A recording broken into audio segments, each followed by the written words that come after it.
오늘 다윗은 악인과 의인의 대조되는 인생에 대해서 이야기를 하고 있습니다.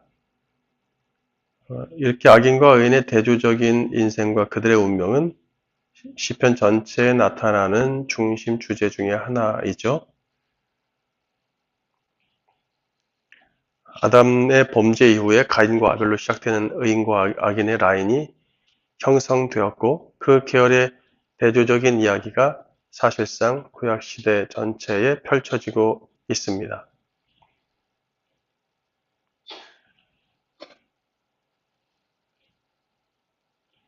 구약의 초창기에 하나님이 소수의 아담들인 셋의 후손에게 친히 찾아오셔서 그들의 삶에 관여하시기 시작하십니다.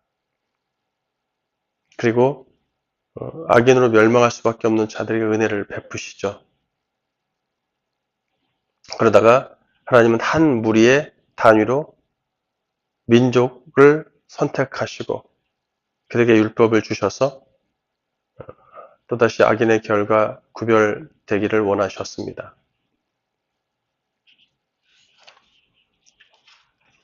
하지만 이스라엘은 그렇게 구별되지 못했죠. 하나님의 명령인 율법을 지켜서 순종한다는 것이 쉽지가 않았습니다.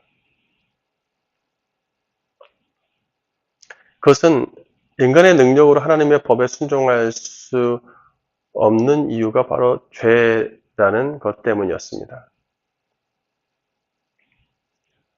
모든 아담의 후손들은 이 죄를 안고 태어나기 때문에 이 죄를 없애야만이 하나님께 온전히 순종할 수 있는 자가 될 수 있어요.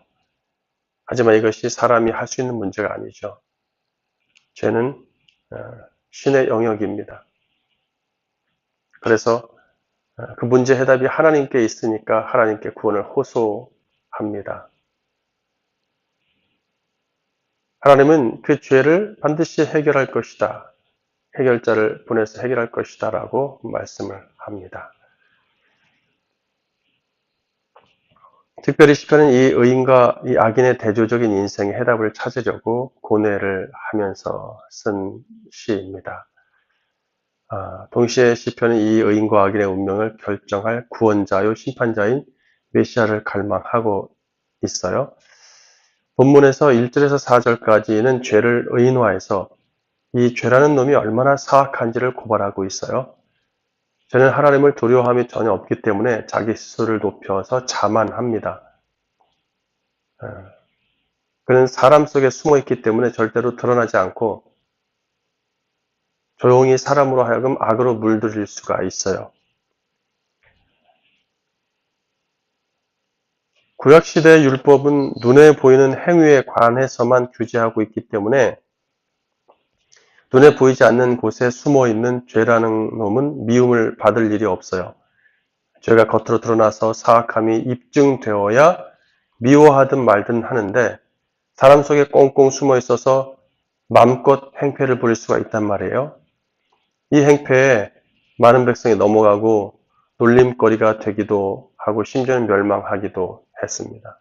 이렇게 되면 죄의 행패 때문에 하나님의 사람들까지 피해를 보게 됩니다.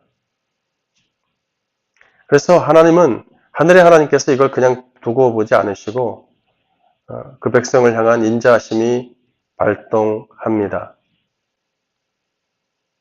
왜냐하면 하나님의 세상이 온통 악으로 물들지 않게 하시려는 신실하심이 있기 때문이죠. 그래서 5절에 그 하나님의 인자하심이 하늘에서 내려다보고 그 신실하심은 아예 구름에까지 이르렀다고 언급합니다.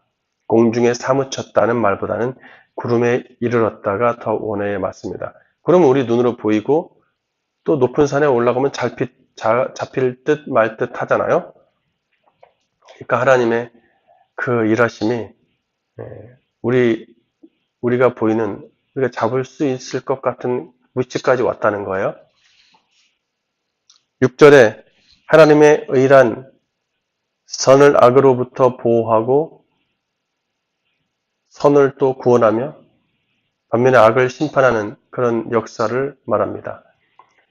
이 주의 의, 하나님의 의는 산들과 같아서 인간의 의와는 차원이 다르고 크고 높다고 이야기해요.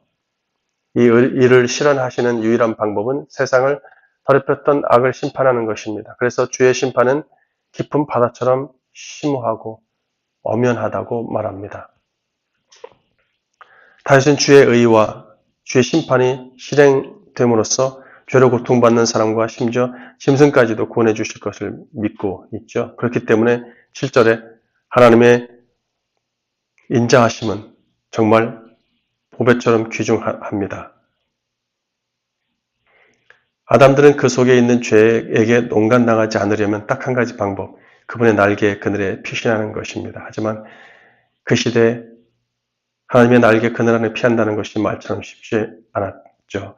이것은 다윗의 간절한 소망이었을 뿐 실현되기 불가능한 일입니다.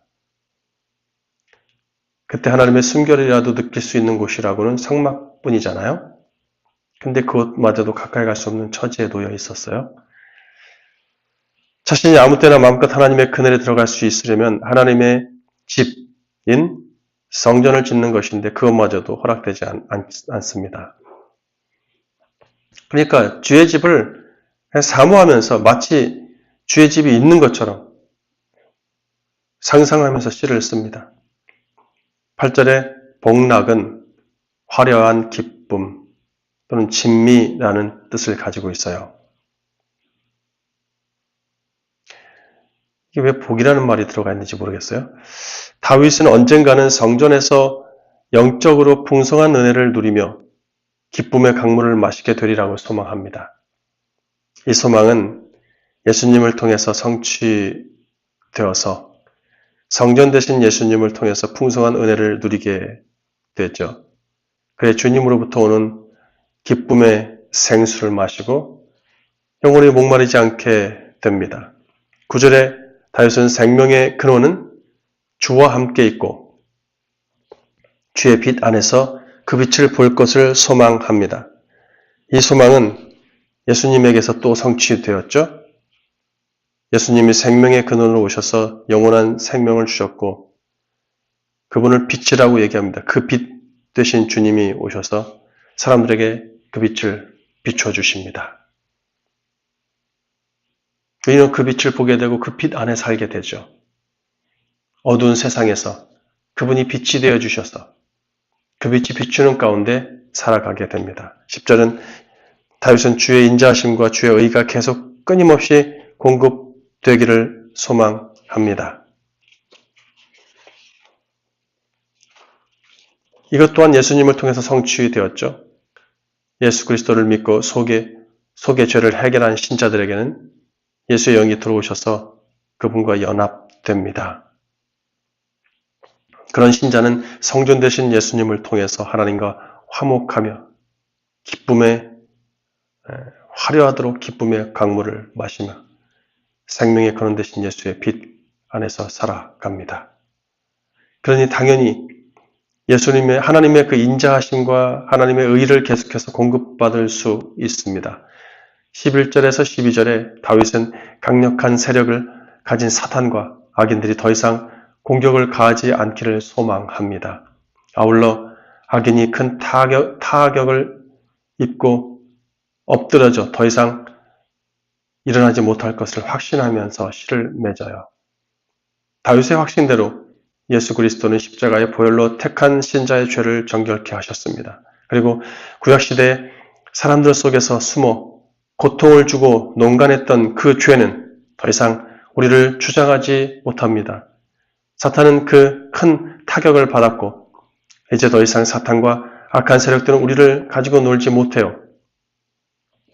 그들의 무리들은 멸망을 향해 달려가는 존재가 되었고 그들의 심판은 이미 결정됐습니다.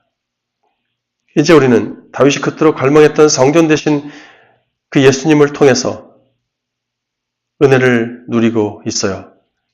예수님으로부터 나오는 기쁨의 강물을 공급받게 되었습니다. 또 예수님을 통해 생명의 빛을 보게 되었습니다. 오늘도 그 예수님으로부터 기쁨의 강물을 공급받고 생명의 빛을 비침으로써 하나님의 그 의가 우리의 삶 속에 가득 체험되어지기를 예수 그리스도 이름으로 축원합니다. 아멘.